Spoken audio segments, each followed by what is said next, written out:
پھر اس کے بعد جب سورج کی پرستش کرنے والے دکھے تو آپ نے پھر فرمایا کیا یہ میرا خدا ہے؟ لیکن جب مغرب کا وقت قریب آیا اور چاند نمودار ہوا اس وقت آپ نے پھر فرمایا کہ کیا یہ میرا خدا ہو سکتا ہے؟ اگر مجھے رات میں اس کی طلب پڑے تو میں کیسے اسے پکاروں؟ جب رات کا وقت آیا تو پھر چاند نمودار ہوا اور چاند کی پرستش کرنے والے چاند کی پوجا کرنے لگے۔ پھر حضرت ابراہیم علیہ السلام نے دوبارہ سوال کیا کہ کیا یہ میرا خدا ہے؟ لیکن جب صبح نمودار ہوئی تو پھر حضرت ابراہیم علیہ السلام نے فرمایا کہ اگر رات کے وقت یہ خدا ہے اور دن میں کسی کو اس کی ضرورت پڑ جائے تو یہ تو خدا ہے ہی نہیں کہ جو اپنے بندے کی ضرورت کے لیے میسر ہی نہ ہو، تو کیا یہ میرا خدا ہو سکتا ہے؟ گویا کہ ان تمام باتوں سے حضرت ابراہیم علیہ السلام اپنی قوم کو غور و فکر کرنے کی تلقین کر رہے تھے کہ خدا وہ ہے جو ہر وقت ہو، ہر جگہ موجود ہو، نہ کہ وہ کہ جس کے آنے اور جانے کا تمہیں انتظار کرنا پڑے۔ لیکن کسی نے بھی آپ کی بات پر کان نہ دھرا اور کسی نے بھی آپ کی تلقین کو سمجھنے کی کوشش نہ کی۔ چنانچہ حضرت ابراہیم علیہ السلام بی بی سائرہ کے ساتھ مصر چلے گئے اور مصر میں جیسے ہی داخل ہوئے تو وہاں کے غلاموں نے بادشاہ کو خبر کی کہ ایک مرد یہاں داخل ہوا ہے جس کے ساتھ ایک خاتون ہے جو بے حد خوبصورت ہے۔ چنانچہ بادشاہ جو اس وقت کا نمرود تھا اس نے حکم دیا کہ تم جاؤ اور ان دونوں کو یہاں لے آؤ، اور اگر وہ انسان یہ کہے کہ یہ عورت اس کی بیوی ہے تو اسے وہیں قتل کر دینا۔ ادھر اللہ نے حضرت ابراہیم علیہ السلام کی طرف وحی بھیجی اور انہیں تقیہ کرنے کی نصیحت کی۔ چنانچہ حضرت ابراہیم علیہ السلام نے بی بی سائرہ سے کہا کہ اگر آپ سے کوئی بھی پوچھے کہ ہم دونوں کیا ہیں تو آپ یہ کہنا کہ تم میری بہن ہو، اس طرح کہ تمہاری اور میری جان محفوظ رہے گی۔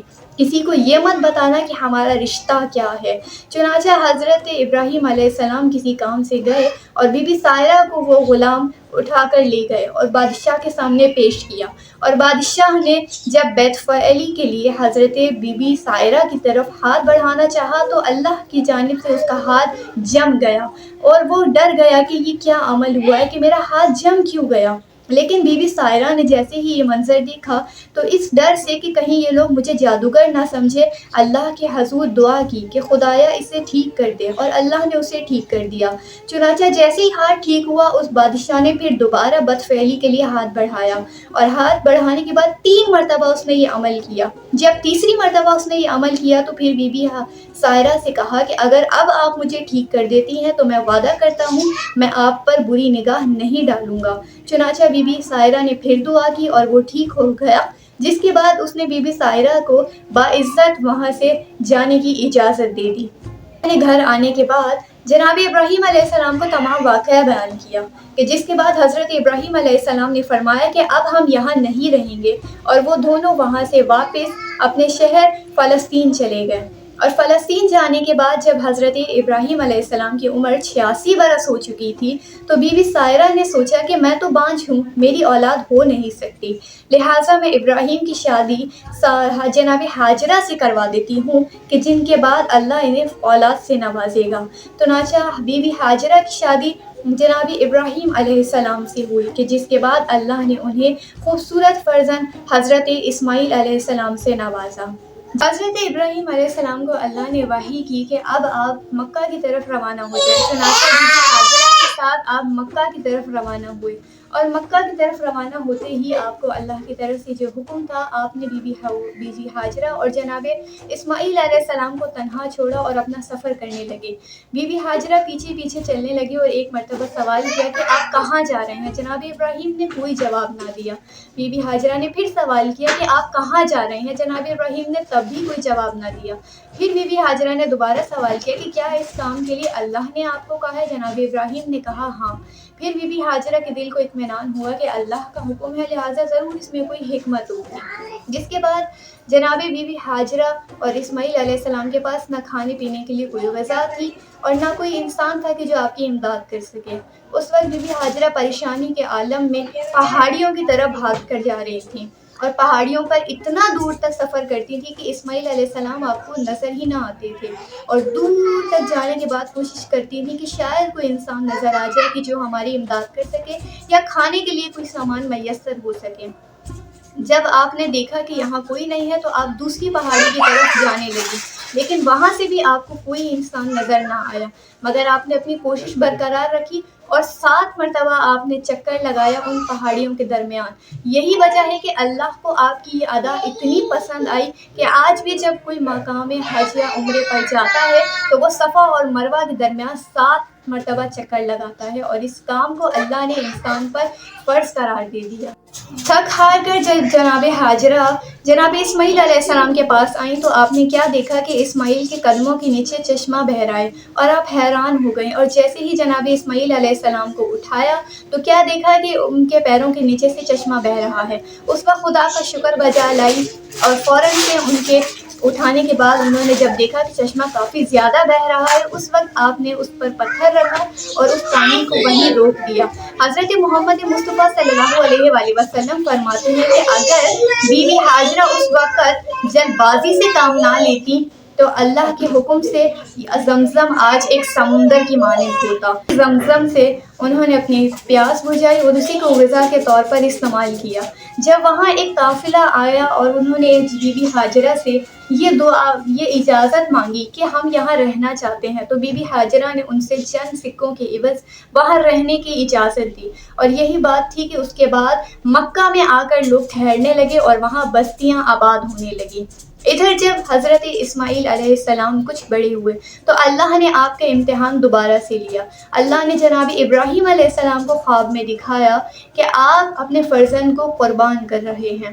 جب آپ نے یہ خواب دیکھا تو سمجھ گئے کہ پیغمبروں پر جو خواب آتا ہے وہ اللہ کی طرف سے وحی ہوتی ہے۔ پیغمبروں کا خواب انسانوں کی طرح عام خواب نہیں ہوتا، لہٰذا حضرت اسماعیل علیہ السلام کو لیے آپ چلے اور آپ نے اپنے آنکھوں پر پٹی باندھی، اور حضرت اسماعیل علیہ السلام کی بھی آنکھوں پر پٹی باندھی، اور اس کے بعد چھری پھیرنے لگے۔ لیکن جب چھری پھیری تو کیا آنکھوں سے پٹی ہٹانے کے بعد منظر دیکھتے ہیں کہ اسماعیل کی جگہ وہاں سے جنت سے آیا ہوا ایک دمبا ہے اور جو ذبح ہو چکا ہے۔ جب حضرت ابراہیم علیہ السلام نے یہ دیکھا تو حیران و پریشان ہو گئے۔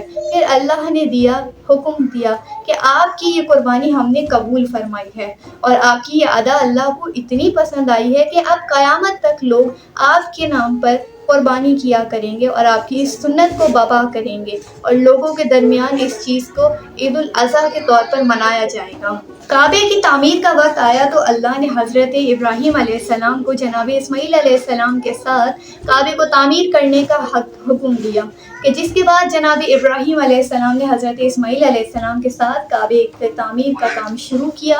اور آپ نے جب کعبے کی تعمیر کا کام شروع کیا تو اس وقت حجرۃ الاسود جو جنت کا قیمتی پتھر ہے، اور اس وقت وہ پتھر سفید رنگ کا تھا، جنت سے آیا تھا، لیکن اب وہ پتھر لوگوں کے گناہوں کی وجہ سے سیاہ ہو چکا ہے۔ ابراہیم علیہ السلام نے خانہ کعبہ کو تعمیر کیا، اور اپنے بیٹے کے ساتھ تعمیر کرنے کے بعد جب کعبے کو بنا رہے تھے تو اس وقت آپ کے پیر ایک پتھر پر تھے اور آپ ننگے پیر تھے، اسی لیے آپ کے دونوں پیروں کے نشان اس پتھر پر جم گئے، اور جس مقام کو آج بھی مقام ابراہیم علیہ السلام کہا جاتا ہے۔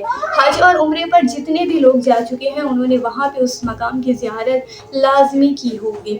اس کے بعد جب کعبہ تعمیر ہو چکا تو اللہ نے جناب ابراہیم علیہ السلام سے فرمایا کہ اب تم لوگوں کو پکارو اور کہو کہ حج اور عمرے کے لیے آ جائیں، تو انہوں نے فرمایا کہ یا میرے اللہ، میری آواز کہاں تک لوگوں پہ پہنچے گی اور لوگ میری آواز پر کیسے آئیں گے؟ تو اللہ نے جناب ابراہیم علیہ السلام سے کہا کہ تمہارا کام ہے آواز دینا، اور ہمارا کام ہے اس آواز کو لوگوں تک پہنچانا۔